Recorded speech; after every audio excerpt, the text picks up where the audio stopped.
Okay, Love's Labour's Lost, Act 5, Scene 1. So, what happens in this scene? Holofernes, Sir Nathaniel, and Dull they enter. They are talking about something. Now, Holofernes' wit is again Nathaniel. Nathaniel is basically complimenting Holofernes.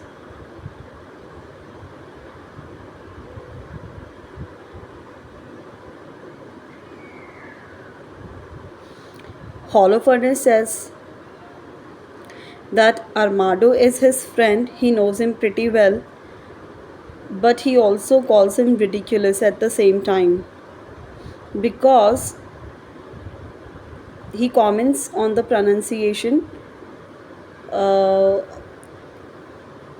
by Armado, gives an example doubt and depth. So that's how they are again talking about something of study nature. Now Costard comes with Moth. Meanwhile, they are talking about all of this. Moth pokes fun at Holofernes,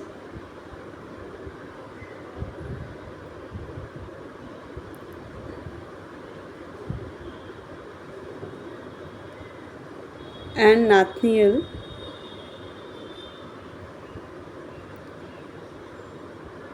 They have been at a great feast of languages and stolen the scraps.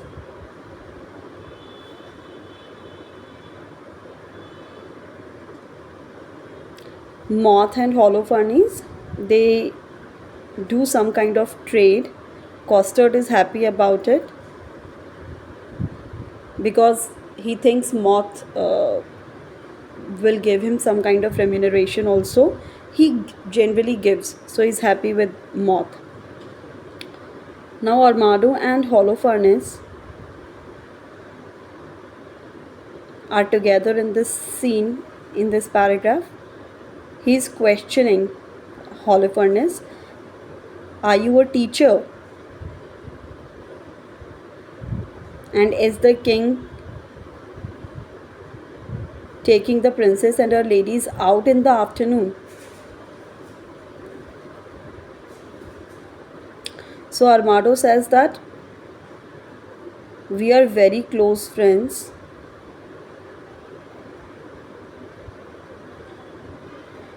and so I will be doing it. I will show the princess a very good time on king's behalf.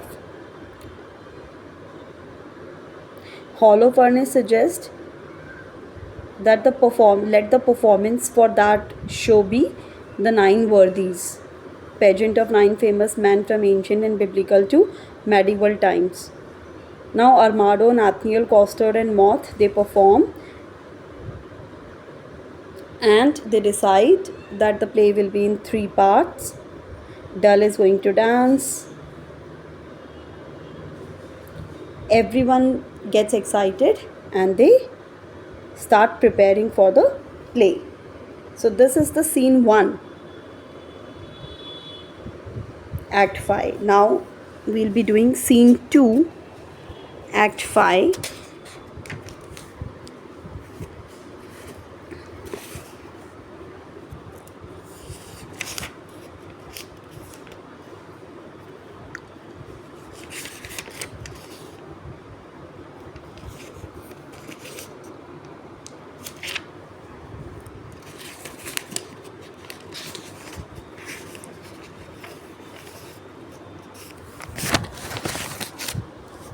Sorry.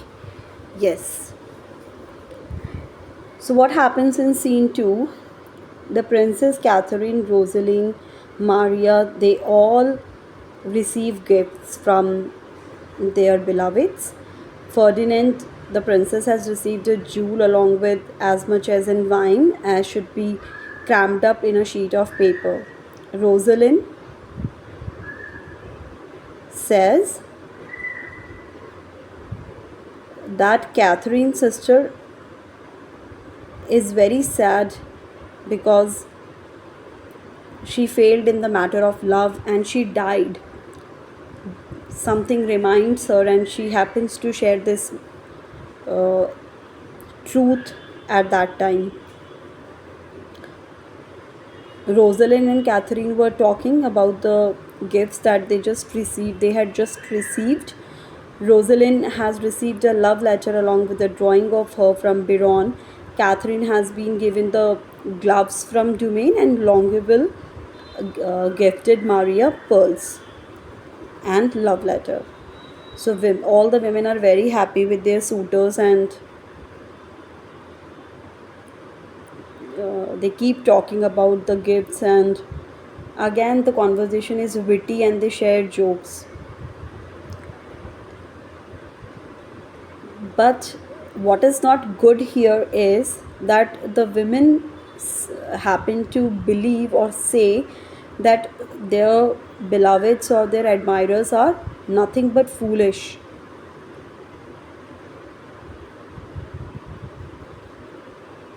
Boyet comes, and Boyet tells the princess and her ladies that Ferdinand and his man, they are planning something with their Russian ambassadors.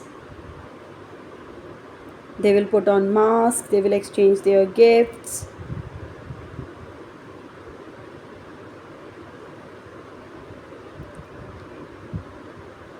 But the princess misunderstands here, and she thinks they are going to mock. So it becomes mock in their minds. Now we have Moth, Ferdinand, Biron, Longueville, Domain.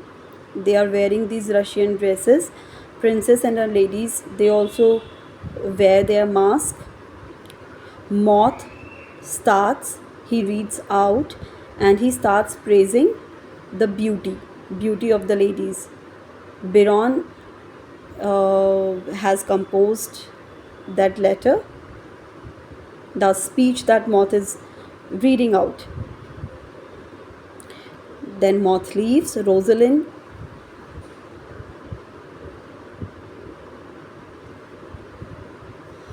confirms Boyet that you tell us why the king and his man are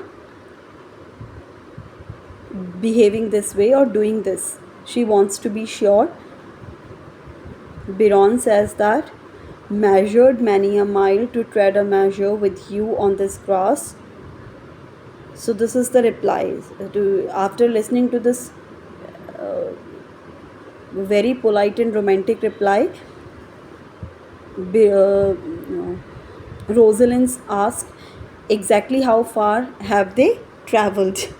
So this becomes a very witty reply for the romantic expression by Biron. Now Biron also is very smart.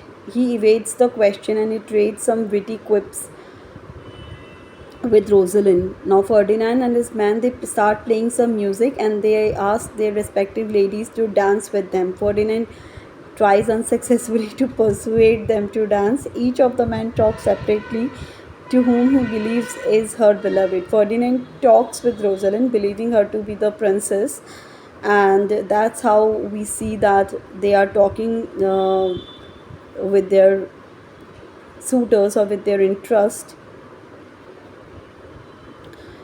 On the other side, we see Domain and Longueville talk to Maria and Catherine. So we have two more pairs, Domain and Catherine, Longueville and Maria. Now they are flirting with each other, they are teasing their women, and all the witty but romantic conversations are being exchanged. Now Boyd comments, the tongues of mocking wenches are as keen as is the razor's edge invisible. The man leaves disappointed, and the princess and her ladies laugh at the supposedly witty man who have just sworn their love to the wrong women. Now the princess comes in, and they are having all the fun at the expense of the man. Ferdinand return, but he is undisguised this time. Rosalind suggests that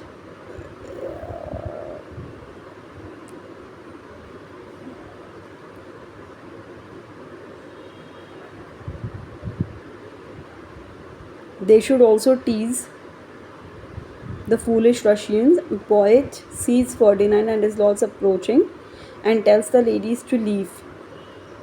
Boyd goes to get her. Biron is clever here and he says, "Wits paddler." Biron admires the clever wit of Boyd. Boyd here returns with Princess Rosalind, Catherine, and Maria. Ferdinand here greets the princess and teases her. And he says, "What a pleasant game." Ferdinand assumes that the princess will come into his court when he will call her.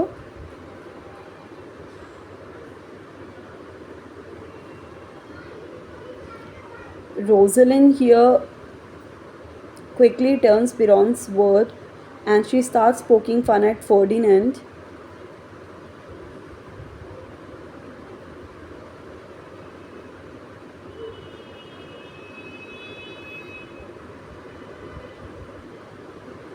She is perhaps the most clever of the French women, a good match for Biron.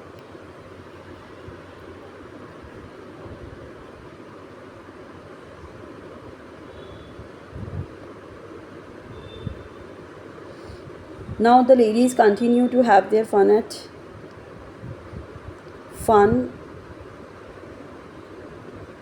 because they reveal the man's trick.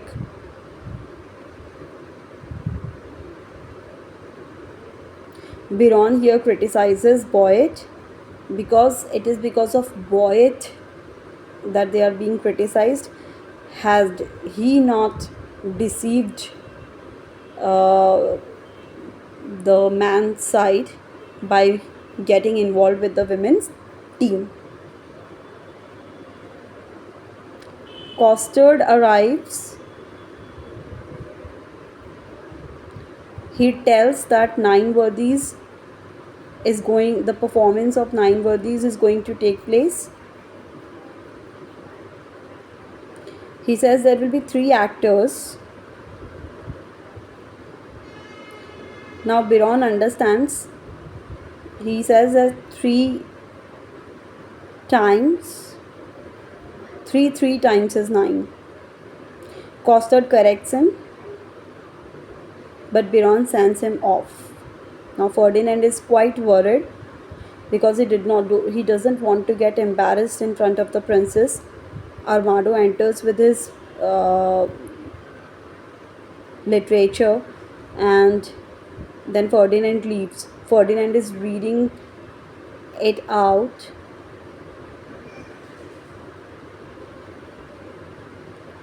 Boyd, Biron and Dumaine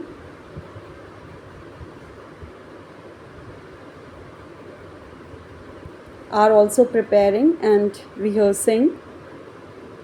Meanwhile, Costard and Pompey the pig. Costard reads out wrong. He calls himself Pompey the Big, though his name was kept Pompey the Great. The male characters are shown to fall short of the heroically masculine heroes' roles.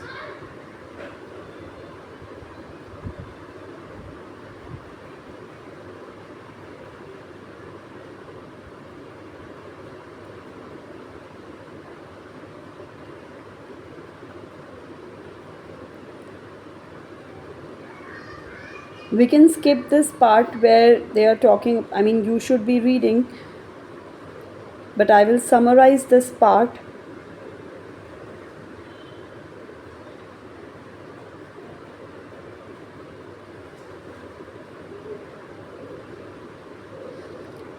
They are playing Hercules. Moth pretend to be Hercules. Dumaine mixes up the two Judas.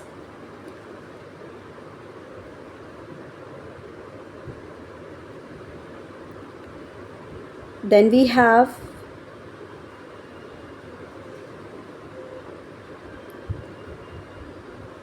Holofernes clarifying that He is the Judas Maccabeus Old Testament character, and Boyd, Biron, and Dumain call themselves as the traitor Judas. Now, Boyd, Dumain, and Biron wittily tease Holofernes. Armado enters, and he is acting as the Greek hero Hector. We have Costard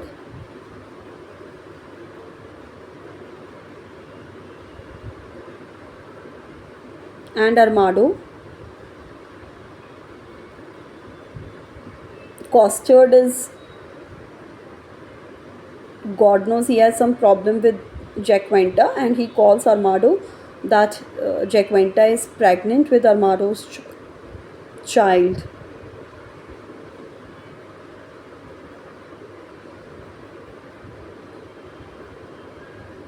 Now Costard and Armado, they start fighting. We have a messenger here by the name of Marcade,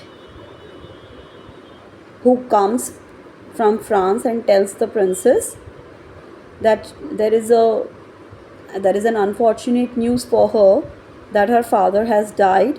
Biron tells all the actors of the Nine Worthies to leave. The scene begins to cloud.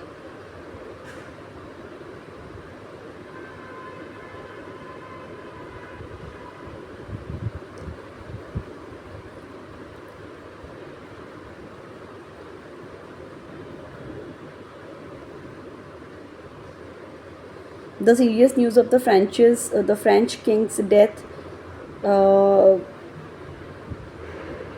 obviously is going to disrupt the man's love, their plan.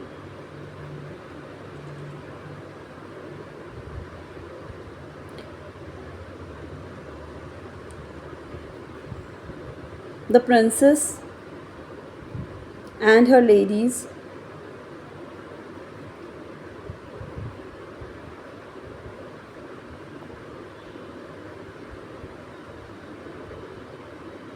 decide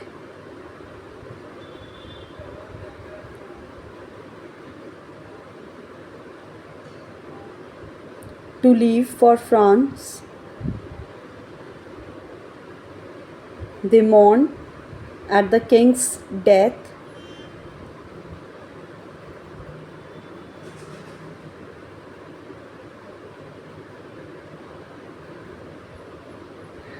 Rosalind cleverly puts Biron's wit to test.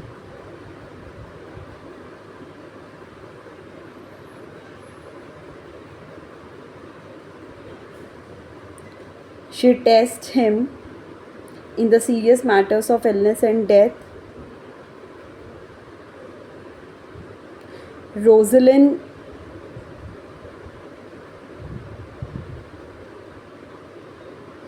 also robs him, Biron, because he keeps his display of wit all the time. So she kinds of comments him here.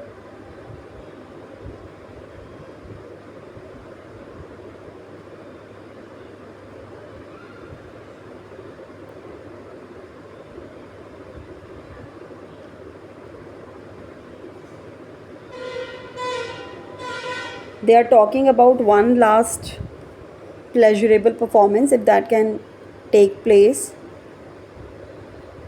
They complete the play. The play ends. The ending is quite funny. They add simple comedy and light matters so that the business doesn't get any serious.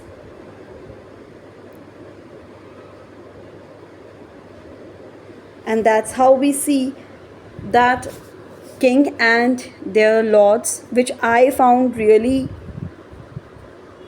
sarcastic. Even after hearing the news, they want to complete that play, and look at the princess and her ladies. They let them complete the play. The play ends with a fun touch, and then they leave for here we have Armado. The words of Mercury are harsh after the songs of Apollo. You that way, we this way. Okay, so that's how the play ends here. Act 5 over. Thank you.